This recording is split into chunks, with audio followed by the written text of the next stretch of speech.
I'm Catherine Girardeau with podtech.net. I'm here at Seagate headquarters in Scotts Valley, California, with Mark Jourlet, Seagate's Vice President of Global Marketing. Mark, welcome to the podcast. Thanks. So I'm here at Seagate because Seagate has just made a really milestone announcement, a new family of 1 terabyte hard disk drives. We're actually announcing a complete portfolio, a complete family of terabyte drives. I actually have a terabyte drive right here.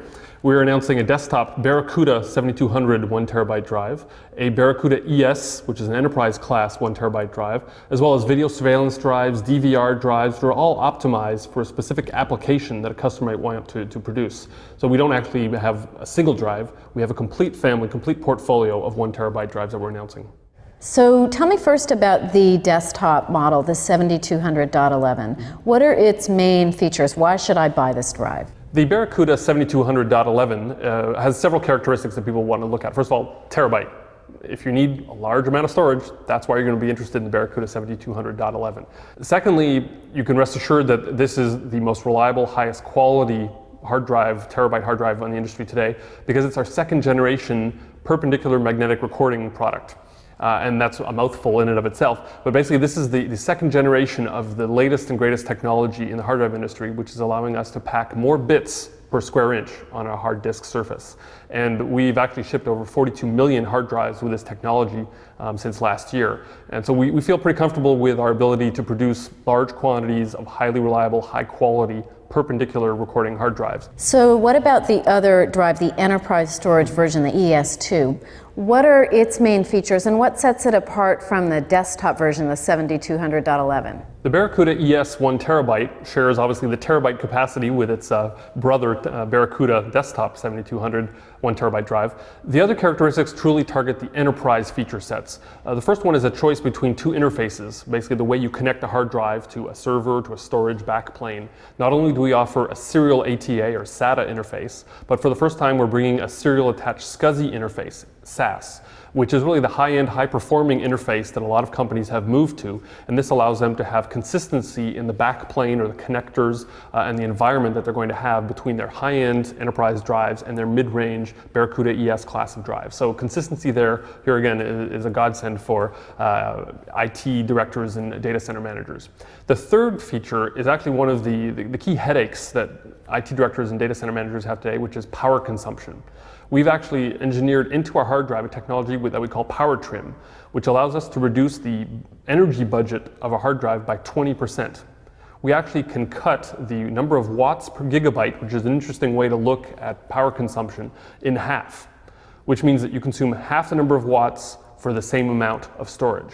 And you think of today's data centers and the sheer growth of the number of servers and storage devices that are showing up in these data centers, cooling these devices is the number one headache today that data center managers have. And cooling means energy, which means expense. Seagate's just made this milestone 1 terabyte announcement, and it's coming on the heels of the 50th anniversary of the hard disk drive industry. So I'm wondering if you could just give us some background on what has happened technologically in that 50-year time span to make this milestone possible. Well, it's always interesting to reflect back on history, and it's nice to think back to the first hard drive. IBM actually announced the first hard drive. It was a whopping 4 megabytes, the IBM Ramac. It was about the size of a large refrigerator, weighed about a ton, and cost the small amount of $35,000 a year to lease. You can kind of project forward where we are today with storage and 4 megabytes, that's absolutely nothing. Today we have hard drives that fit in the palm of your hand that hold a terabyte.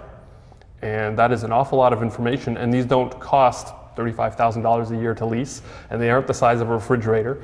So you can clearly see the progress that's been made with hard drives that most people take for granted, but actually is amazing when you look at how quickly that's happened. Well, there's a very simple law that I think most people can relate to, is no matter how big of a hard drive you have, it will always be full. And I think we've all lived with that. So a terabyte of storage may seem like an awful lot, but when you start to look at what most people have in their homes, it adds up pretty quickly.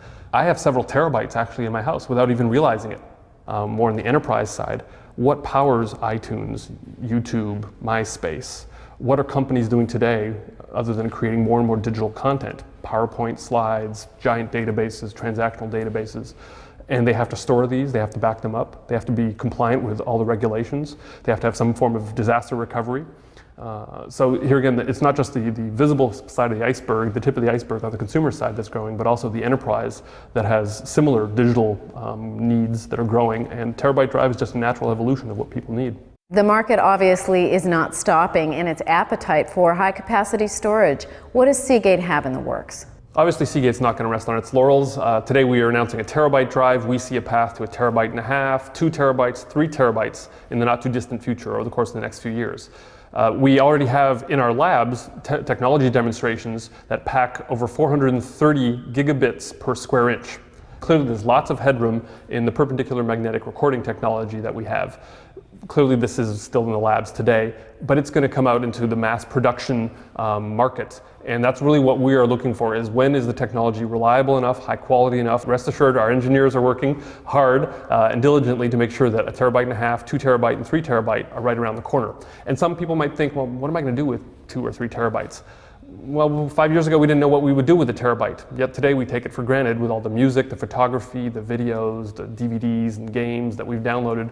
We just assume that we're going to have enough storage. So I'm sure we'll find a usage and an application, something to fill our hard drives in a few years, at least 2 or 3 terabytes worth, no problem. Well, Mark, thank you so much for inviting us out to Seagate to talk with you. My pleasure. Mark Jourlet is Vice President for Global Marketing with Seagate. I'm Catherine Giraudeau, podtech.net.